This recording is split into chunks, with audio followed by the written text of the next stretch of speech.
Good morning or afternoon. So today we are going to finish the rest of the ankle injury and footnotes. We will eventually get to the foot and ankle special tests. But again, like I've mentioned, you need to understand the injuries before we can figure out how to diagnose them. So we're going to start with the soft tissue pathologies of the ankle. So this is basically anything that can happen, any type of condition that can happen to the ankle that's not related to bone. So lateral ankle sprains are probably the most common sprain, not sprain. It's the most common sprain, but it's also one of the most common sports injuries in general.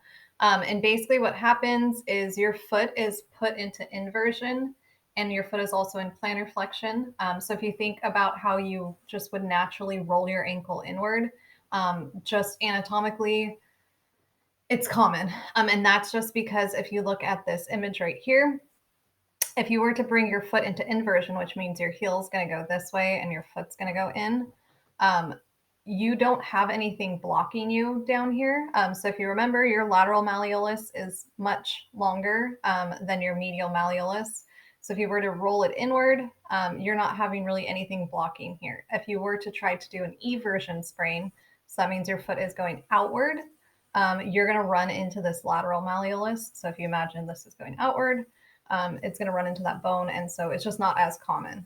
And so, like I mentioned, it's because of the lateral malleoli extends further. So you're not going to have an eversion sprain as often as a lateral ankle sprain. And then also know if we're talking about the medial side of the ankle, you have this ligament right here, or series of ligaments called the deltoid ligament. It's actually 4 different ones that basically help to protect it. If we go back to our lab from Friday or Thursday, you only have 2 major ligaments that basically help prevent your ankle from rolling outward on the lateral side. So again, this is just an example. This is the medial side. So these are your 4 deltoid ligaments. Like I mentioned, I do not expect you guys to have these memorized. Just know that on the medial side of your ankle, so just below your medial malleolus, where it connects with your talus and calcaneus, you have these 4 ligaments. So it's just stronger because you have 4 of them. Whereas on the lateral side or outside of your ankle, underneath the lateral malleolus, you have these 3 ligaments. They're not as close together, and then there's not as many. So again, you just don't have as much protection, which is why these ankle sprains are going to be more common than a medial ankle sprain. And again, if you are completely confused, lateral side is going to be the outside of your foot. So again, your ATFL ligament is right here. Your CFL ligament is right here. And then your posterior tibiofibular ligament is right here. So this part where you have that rolling portion, that is going to be where you're having the ankle sprain. And then if you forget, anterior talofibular ligament runs through your sinus tarsi. So that was one of the anatomical landmarks you needed to know for your lab on Thursday. Sinus tarsi is this little divot that is a little bit in front of your lateral malleolus. And basically, a sinus in general, if we go back to medical terms, is just kind of like an opening or a hollowing in your body. The sinus tarsi, that is where if you've ever sprained your ankle, you might see like it looks like a golf ball right there. And that's just because there's so much room for all of that swelling and that fluid to go. And then your CFL ligament or calcaneofibular ligament, it says distal to the lateral malleolus. What that means, it's basically at the end of your lateral malleolus. And so it's right here. And then your posterior fibular ligament is on the posterior side of your ankle, and it's connecting your fibula as well, but also talus. And then your ankle sprains, just in general sprains, do not forget, if we go back to like therapeutic modalities, you learned about the different degrees of sprains. So just remember, a grade 1 sprain is a mild sprain. So there's going to be a little bit of movement, maybe a tiny bit of swelling, but not too much. Grade 2 is going to be your moderate sprain. So there'll definitely be swelling. There might be some bruising. There's going to be more movement in that joint. And then a grade 3 is your completely torn ligament. And there's going to be significant swelling, significant bruising. And just know too, I think I mentioned in the last lecture that in general, gravity pushes everything down. So in the foot, you're going to just have pooling of fluid if you do have an injury, and that's just because of gravity. So if you look at this image, this is probably a grade 3 or maybe a grade 2. Sometimes I have seen grade 2s where they look like this, and again, that just kind of has to do with gravity. But this looks like a complete tear just because of the bruising. And I'm sure this is a couple days because it looks like it's a little bit, it's changing color. So that means that they're probably already going through the healing process. And so swelling's probably down as well. I'm sure when this happened, maybe the day after, a couple hours later, this thing was probably huge. And you can see it looks like they kind of have a cankle, so you can't really see where their ankle and their calf is. You can barely tell that there is even that bony part, your lateral malleolus. So this is probably a pretty good ankle sprain. Opposite of that, you can also sprain the inside of your ankle, which would be an eversion ankle sprain.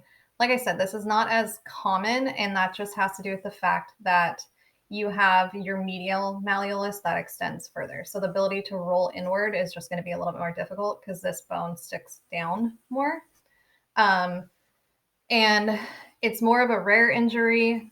Basically, what often happens is because of the trauma, you can actually fracture the tip or parts of your tibia. So part of your medial malleolus sometimes can be fractured in the process just because that malleolus is going to try to block you from rolling it inward. And then your body is going to continue doing what's happening, that mechanism of injury, and it could potentially break the bone right there at the tip. And then your signs and symptoms are going to be similar to the lateral ankle sprain. If there is a fracture, then you would just include the signs and symptoms of a fracture as well. So again, if you are totally confused, an eversion ankle sprain is when you're bringing your foot outward. And so again, what I mean when you're bringing your foot outward is that the plantar part of your foot is going out, whereas if we're doing an eversion sprain, the plantar part of the foot would be going in. So again, not as common, but this would be where the deltoid ligaments are sprained. Syndesmosis sprain is the other sprain that can happen to your ankle. This is known as a high ankle sprain. So basically what happens is the foot is forced into dorsiflexion. So the foot is brought all the way back. And then you might even have some eversion. So it's like it's completely rotated in dorsiflexion. And so this type of ankle sprain is harder to heal. And that just happens to be, I think the next slide. We'll go over it, but it's just slower to heal. And that just has to do with the fact that when you are standing, those bones are no longer being held. So your fibula and tibia, what is sprained in that little membrane that holds them together, it gets sprained. And then when you stand, it basically pulls those bones apart and continues just causing pressure. Your signs and symptoms, they're going to have pain as well, but it's going to be above the ankle, so lower leg, usually distal lower leg, but still above the ankle. They're going to have difficulty bearing weight or inability completely. They're going to have a decrease in the range of motion. This is often due to pain. And then sometimes you can have a sprain of the ATFL ligament, so that one that runs through the sinus tarsi, but it's typically a sprain to the interosseous membrane, which is what holds your tibia and your fibula together. So I'm just going to show you. So basically, this is the interosseous membrane that is holding these two bones together. When you sprain it, then you start to develop a gap between those bones, like in this image. Essentially, what happens when you stand is, if you can imagine, when you're putting pressure, when you're standing, those bones, because of that pressure, start to pull apart when you're standing. So again, it's just going to keep causing irritation and potentially further damage. Achilles tendonitis. So this is a not as severe injury. It can obviously develop into something more severe. But if we break it apart, we obviously know our Achilles tendon is at the posterior side of our ankle. And tendonitis just means inflammation of that. So essentially what happens is you usually have a very tight calf muscle. Your calf is then connected to your Achilles tendon. You continue to overuse that muscle with maybe not stretching it. Maybe you're wearing improper footwear, and then you develop inflammation. And so signs and symptoms are going to be that the Achilles tendon on the injured side is going to look larger than the uninjured side. They will likely have a decrease in strength and range of motion. So the strength aspect's probably going to deal with the pain. Pain's going to probably cause them to not want to put as much force, and then range of motion is going to have to do with the fact that you're going to have tight calves, which will inhibit your ability to have full range of motion. They might have a altered gait, so maybe they're walking with a limp or not putting pressure on their leg.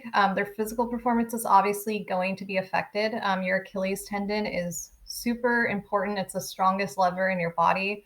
So if you are having issues with it, you're not going to have that ability to be explosive. Running's probably going to be affected, jumping, a lot of the stuff that's needed for sports. Sometimes they might say that their pain is like point specific, but they'll also mention that they have like this burning sensation. I have never had Achilles tendonitis, but to a patient, they've often described it as burning, which could also maybe be the fact that a nerve might be irritated. And then they typically will also have crepitus, so that crunchy sensation. And then, sorry for the graphic image, but not really sorry. This is the image of somebody who has Achilles tendonitis. So you can see that it is much larger than this image right here. This image right here is if somebody were to have severe Achilles tendonitis, to where the actual tendon is so irritated and inflamed that it can actually start to like wear it down, and you might need to have surgery. But also Achilles tendonitis can also turn into Achilles tendon rupture. And this is typically seen in people that are older. But basically, if that tendon is so inflamed, you're going to have some wear and tear on it as well. And then let's say you're older, your body, isn't going to be able to handle things like you used to when you're younger. You go to jump, sometimes you completely tear this whole thing. So that would be an extremely traumatic injury, which would definitely require surgery. All right, last thing we will talk about is compartment syndrome. So compartment syndrome is a medical emergency. Basically what happens is you get a direct blow into your anterior or deep posterior compartment. So if you remember, anterior compartment is the front side of your lower leg. And in that compartment, you have tons and tons and tons of blood vessels. And same thing with the deep posterior compartment, it kind of lines up with the anterior one. If you have a blow that's so traumatic, you can actually rupture blood vessels and cause hemorrhaging. And then you have a lot of bleeding within that cavity. And because of it, you're going to have swelling. And if you do not get it treated, you can actually risk having your leg amputated. So again, not trying to scare anyone. This is not super common, but it can happen. It's typically seen not so much in sports, but like in car accidents, things like that. So your signs and symptoms, they're going to have severe pain. Often they're going to describe it as being achy, maybe dull, sharp, and that sharp pain might be just the fact that it's pressing on nerves. They're going to have that muscle tightness, so their skin might actually look kind of shiny, and that's just because there's so much swelling. They will have weakness. They will have, potential cramping. Again, that's going to have to do with the fact that there's bleeding within that compartment. They're going to have a decrease in strength, range of motion. They might have numbness, tingling. Again, that's going to be because there are nerves in that compartment and they're basically being compressed. And they might also have a sensation where their lower leg feels extremely hot, or it might be extremely cold. And again, that's just related to nerves. And the hot might be because of all of the bleeding. The cold might be that you're actually not getting blood flow to like your lower extremities, the lower portions of your foot, maybe the lower portion of your ankle.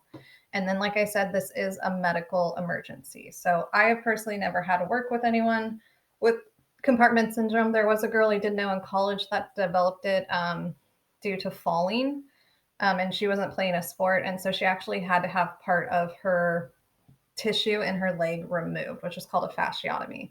And that was just so that there wasn't going to, basically so that they could save her leg and there wasn't going to be further damage. Because if you have too much swelling in any cavity, you can potentially cause tissues within that cavity to then die. And then this is just the example, which I know kind of graphic, but this is a fasciotomy where they actually cut in and remove part of the tissue so that that swelling that's occurring inside has that pressure released. Anyways, we are done with injury notes. Just make sure you turn your notes by the end of the period, and we will talk about this more tomorrow.